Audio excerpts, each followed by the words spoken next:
Hello दोस्तों, मेरा नाम मनीष कामर, आपका अपना चैनल एक्सेल लर्निंग में स्वागत है। दोस्तों आज का जो हमारा टॉपिक है वह है universal gravitational constant capital G के बारे में। तो कैपिटल जी की वैल्यू क्या होती है, उसका यूनिट क्या होता है और साथ ही में उसका स्टेटमेंट क्या होता है, उसके बारे में जानेंगे। चलिए समझते हैं। यूनिवर्सल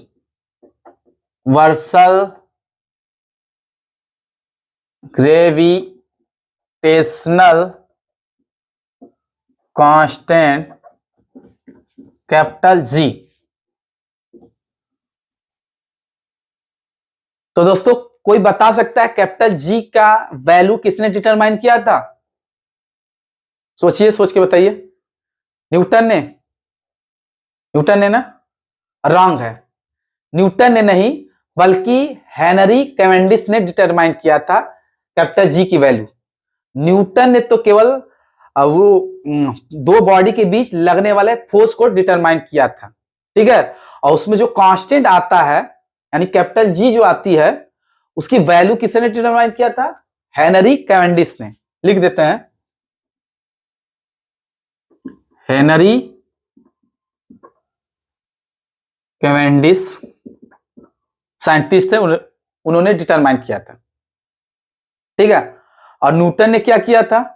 तो न्यूटन ने क्या लिया था? दो ऑब्जेक्ट रखा था और उनके अगर दोनों ऑब्जेक्ट का मास क्या रखा, मान लीजिए पहले का मास m1 रखा और दूसरे का मास m2 रखा, उनके बीच का सेपरेशन क्या है? r है। अच्छा, हम बताए थे जो सेपरेशन लेते हैं वो सेंटर टू सेंटर लेते हैं, ठीक है। सेंटर टू सेंटर क्यों लेते हैं? क्योंकि जो ग्रेविटेशनल फोर्स है एक सेंट्रल फोर्स है, ठीक है, जिसको हमने बोला था कि जो डिस्टेंस आप लेंगे वो लाइन ऑफ इंपैक्ट कहलाएगा, ठीक है। और लाइन ऑफ इंपैक्ट क्या होता है? सेंटर टू सेंटर होता है, ठीक है। चलिए, तो जो अट्रैक्टिव फोर्स होगा दोनों ऑब्जेक्ट के बीच में, उसकी वैल्यू को डिटरमाइन किया था किसने? न्यूटन ने। और उन्होंने बताया था कि जो वैल्यू होगा यानी जो फोर्स होगा वो डायरेक्टली प्रोपोर्शनल हो जाएगा किसके? Product of mass of body यानी m1 m2, क्लियर है, and inversely proportional to square between object, clear है। मैं लिख दिया स्टेटमेंट। और हमने बोला था कि जब प्रोपोर्शनल आते हैं तो क्या आता है? कांस्टेंट आता है, ये फिक्स है, हमेशा आएगा, कोई भी प्रोपोर्शनल रिमूव करेंगे तो इस प्रोपोर्शनल जो प्रोपोर्शनैलिटी कांस्टेंट है उसको और रिप्रेजेंट करते हैं, किससे रिप्रेजेंट करते हैं? कैपिटल जी से, ठीक है। यहां रख दिया m1 m2 by r square. और कैपिटल जी को निकाल लेंगे तो वैल्यू क्या हो जाएगा? जी, इसको सीधा सेंड कर देंगे तो एफ क्या हो जाएगा? आर स्क्वायर, और ये नीचे चला जाएगा m1 m2, क्लियर क्लियर है। तो अब समझ लेते हैं कैपिटल जी का स्टेटमेंट और उसकी यूनिट क्या होगी। तो स्टेटमेंट देखते हैं।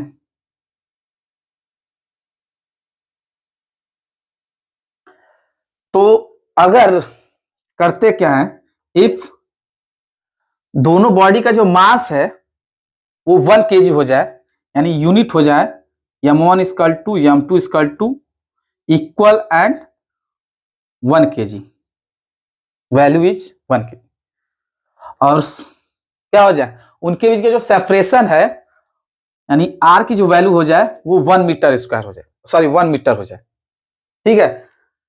तब क्या होगा? देन जो कैपिटल जी की वैल्यू होगी वो किसके इक्वल हो जाएगा? फोर्स के इक्वल हो जाएगा। सही बात है, ये वैल्यू 1 रख देंगे, इन दोनों का वैल्यू 1 रख देंगे तो क्या बचेगा? एफ बचेगा, और जी की वैल्यू क्या हो जाएगा? एफ के इक्वल हो जाएगा। यानी यहां से बोल सकते हैं कि क्या जी जो है, पहले तो बोल सकते हैं कि जी जो है प्रोपोर्शनैलिटी कांस्टेंट है और जिसकी वैल्यू क्या होती है? फोर्स के इक्वल होता है यदि क्या? If mass of body is equal and equal to 1 kg and distance between object is 1 metre, clear है। इस तरह डिफाइन कर सकते हैं। हम बोल सकते हैं, लिखना होगा तो लिख लीजिए क्या बोल होगा, capital G is a proportionality constant and equal to force if mass of body is equal and its value is 1 kg and distance between object is 1 meter. Clear है?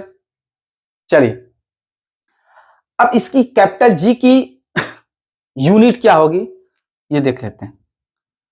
तो यूनिट,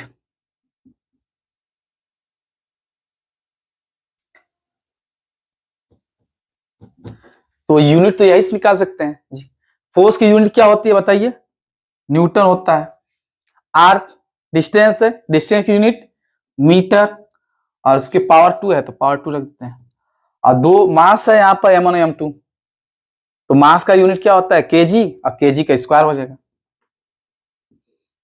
ठीक है, अब इसको हम सेंड करेंगे ऊपर तो क्या है एन एम स्क्वायर केजी की पावर -2 हो जाएगा।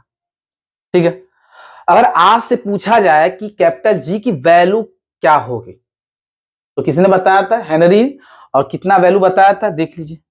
तो कैपिटल जी की वैल्यू जो होती है, अच्छा एसआई में कितना होता है, एसआई एसआई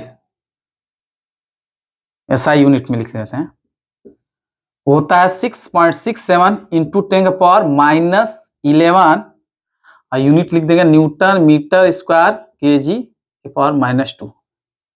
सीजीएस में बताइए क्या होगा, सोचिए सीजीएस यूनिट, यूनिट के साथ साथ वैल्यू लिख रहे हैं ध्यान रखिए। तो क्या होगी, इसमें पावर 3 लेस हो जाएगा, यानी 6.67 इंटू 10⁻8, और फोर्स की जो यूनिट होती है सीजीएस में क्या होती है सोचिए, जिसको आता है वो कमेंट बॉक्स में लिख सकता है अभी जस्ट।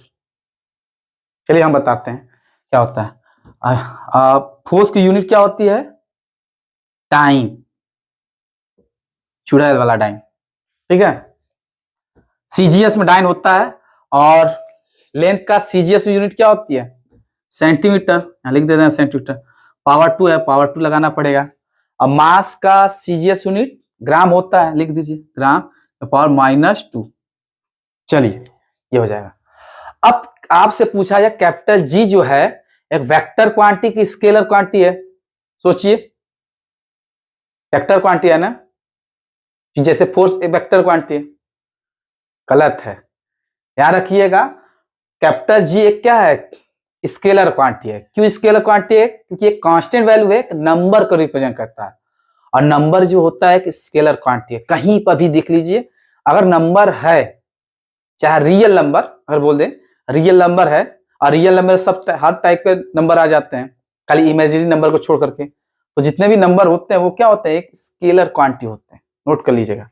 तो ये एक नंबर है, इसकी वैल्यू इतना होती है, तो ये क्या हो जाएगा एक स्केलर क्वांटिटी है, स्केलर क्वांटिटी।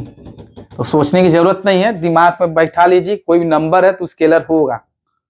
ठीक, अब ये नहीं कैपिटल जी के बारे में मत बोल दीजिए, सॉरी स्मॉल जी को मत बोल दीजिएगा स्केलर क्वांटिटी, वो एक एक्सेलेरेशन है, आगे चलकर हम बताएंगे आपको।